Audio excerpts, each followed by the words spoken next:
आपने ऐसा कभी नहीं सुना होगा।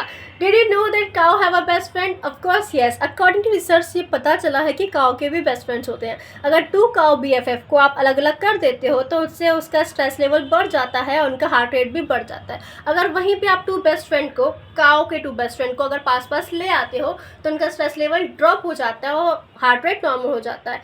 It means like human beings, cow also have a best friends.